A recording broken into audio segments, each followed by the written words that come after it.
I went from California. I stayed in New York for a year because I had hoped, instead of going back to Jamaica, to go to the New York Polytechnic to finish the course.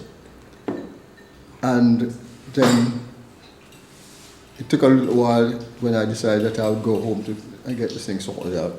And my superintendent also, when I said I was coming back, he sent my colleague to meet me at the airport because they suggested that would I stay. And I wanted to try and get away from the situation, so I decided to come to England to finish. With all due respect, you don't know if it's the providence of the good Lord above, or you made a stupid mistake. But that's it. I came to England. I had hoped to be here 5 years, and life was difficult. The type of life that you weren't accustomed to. And I was trying to get this thing sorted out home, and I never got sorted out until about, in those days, well, it's a divorce, straight.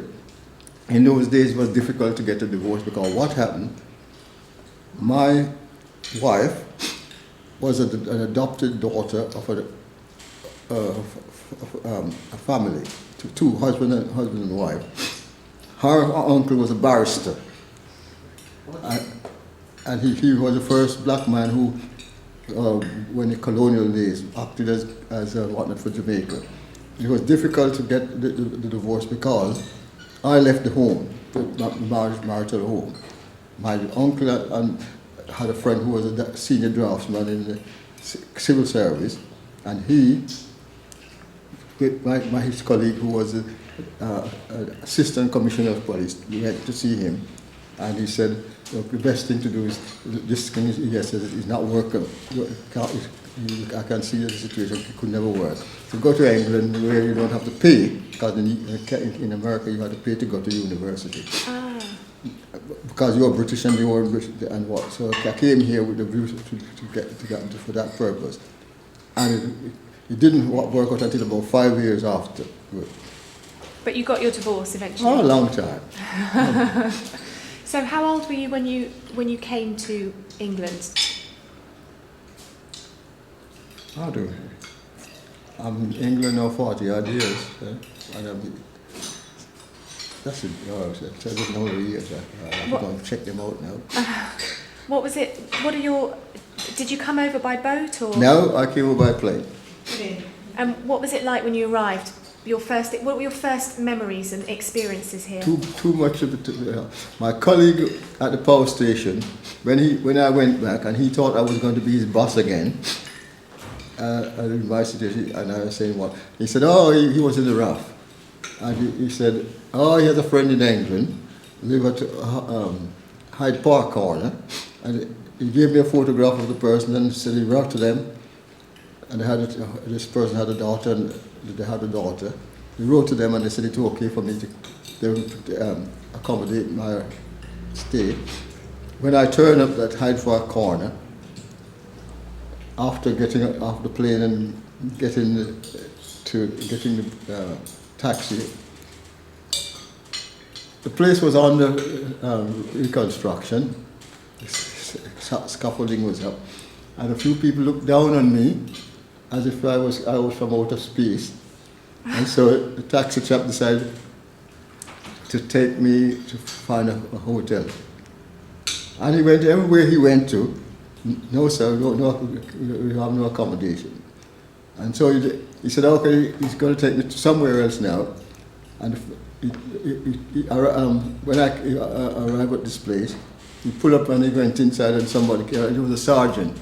And I was in the back of the taxi, and he took one look at me and he said, can't have this gentleman here, so I said, you have to try and find somewhere else to put him. So he said this is the last place he can take me to. With what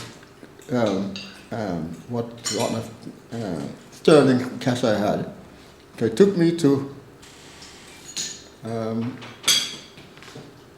Houston. What's the name of the hotel now? I can't remember the name. Anyway, he took me there, and I went in.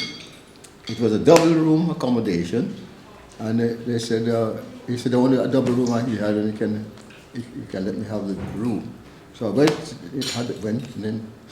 and I gave him, I had a bottle of what is called Appleton Special and a bottle of white rum.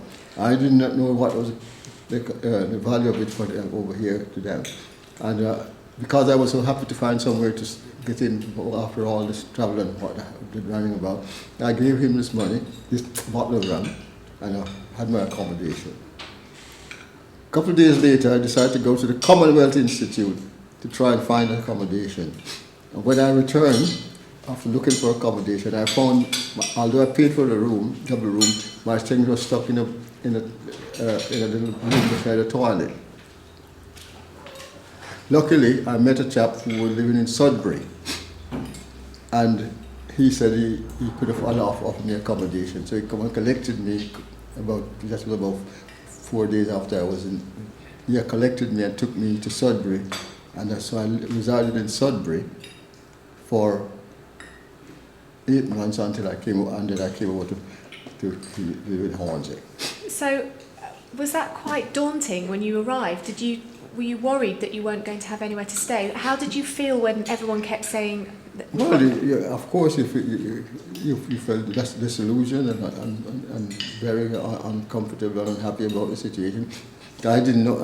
I wasn't aware then that it was a matter of what. Well, it's a race. It was due to racism.